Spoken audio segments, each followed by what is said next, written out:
जलधारा apartment, block B, flat number 269। Priyanshu जल्दी करो, देर हो रही है, पार्टी में सभी लोग आ गए होंगे, हम ही लेट है।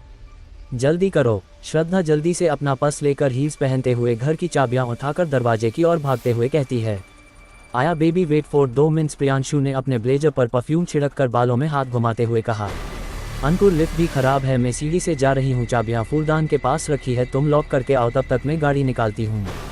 श्रद्धा ने कहा, ओके डार्लिंग। प्रियांशु ने कहा। फिर श्रद्धा का कोई रिप्लाई ना पाकर वह फिर आईने के सामने खुद को संवारने लगा। सिटी बजाते हुए वह बालों में जेल लगाने लगा, फिर हाथ धोकर अपना पर्स लेकर हाथ में महंगी घड़ी पहनकर वह बाहर आया। तभी अचानक लाइट्स चली गई। वैसे तो कभी जाती नहीं है, अब मैं चाबी कैसे लूँ? उसने अपना मोबाइल निकालकर टॉर्च खोली तो उसे महसूस हुआ कि श्रद्धा वही खड़ी है, पर 1 सेकंड में टॉर्च बंद हो गई।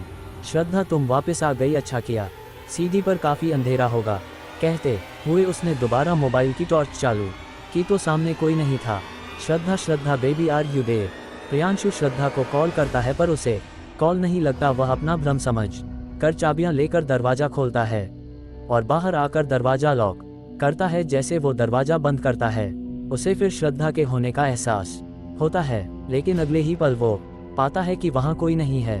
अब वह मोबाइल टॉर्च की मदद से धीरे धीरे सीढ़ी उतरता है, पर उसे लगता है कोई उसका पीछा कर रहा है, लेकिन जब भी वो देखता है उसे वहाँ कोई नहीं दिखता। अब उसके दिल की धड़कनें बढ़ गई थी, साथ ही उसे श्रद्धा की भी चिंता होने लगी थी। वह जल्दी जल्दी सीढ़ी उतरने लगा। अभी वह 2 फ्लोर ही नीचे उतरा था कि उसे सामने श्रद्धा खड़ी दिखी। श्रद्धा उसकी तरफ पीठ किए खड़ी थी। अरे श्रद्धा, आर यू ओके?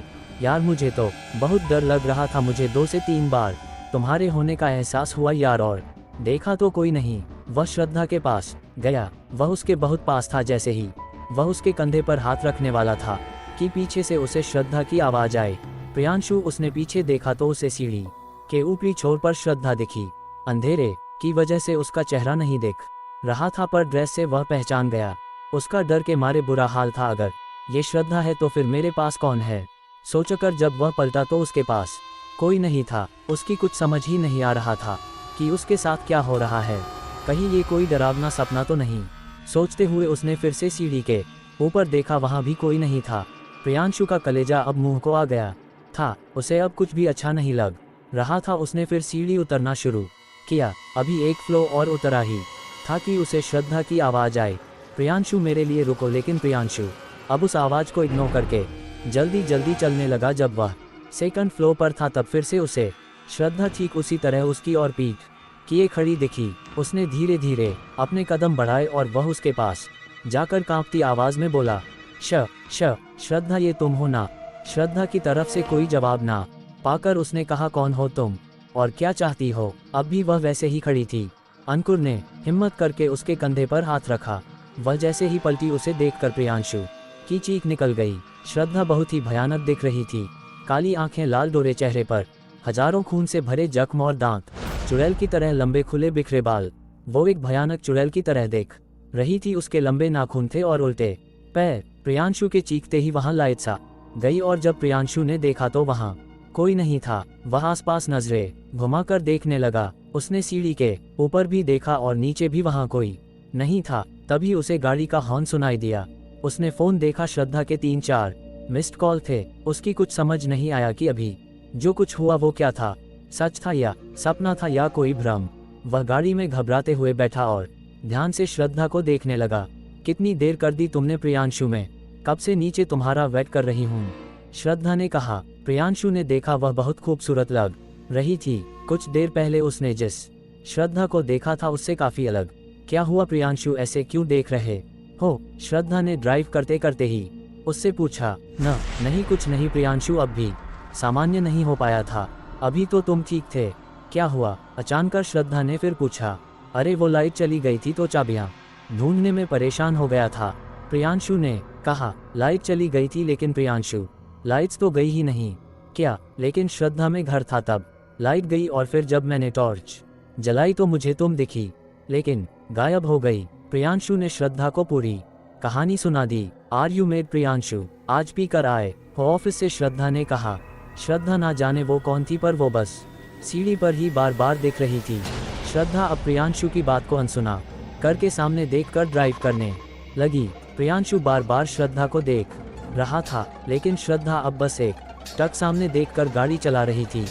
प्रियांशु ने कहा, श्रद्धा लाओ गाड़ी में चलाता हूँ। श्रद्धा उतरकर साइड सीट पर आई और प्रियांशु अब ड्राइव करने लगा। काफ़ी देर तक दोनों चुप रहे।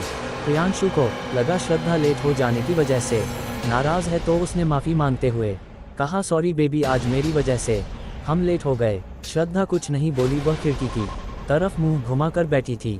प्रियांशु ने उसे बार बार आवाज़ लगाई, पर उसने उसकी तरफ देखा ही नहीं। सड़क पर काफ़ी अंधेरा था और बारिश भी बहुत थी। ठंड की वजह से प्रियांशु ने श्रद्धा के उतरने के बाद 2 पैग जल्दी जल्दी पी लिए थे।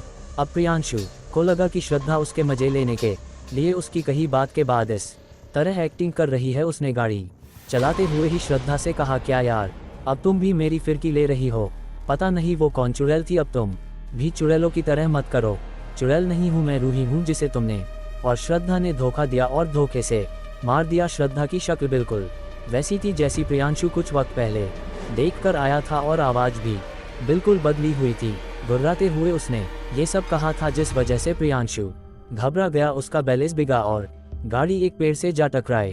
प्रियांशु का एक्सीडेंट हो गया था और उसकी मौके पर ही मौत हो चुकी थी। अगले दिन सुबह ड्रिंक एंड ड्राइव का लफड़ा है। बारिश बहुत थी, इसलिए एक्सीडेंट हुआ है। इंस्पेक्टर ने कहा, सर इनके घर फ़ोन किया तो पता चला कि सुबह इनकी पत्नी की लाश भी किसी दूध वाले ने सीढ़ी पर देखी थी। पति की मौत यहाँ, पत्नी की वहाँ। हाँ सर, बहुत रहस्यमय तरीके से मौत हुई है दोनों की। चिंता मत करो, हम पता लगा ही लेंगे। इंस्पेक्टर ने कहा, कई महीनों तक पुलिस ने खोजबीन की, कोई सुराग नहीं मिला। केस बंद कर दिया गया। दी एंड।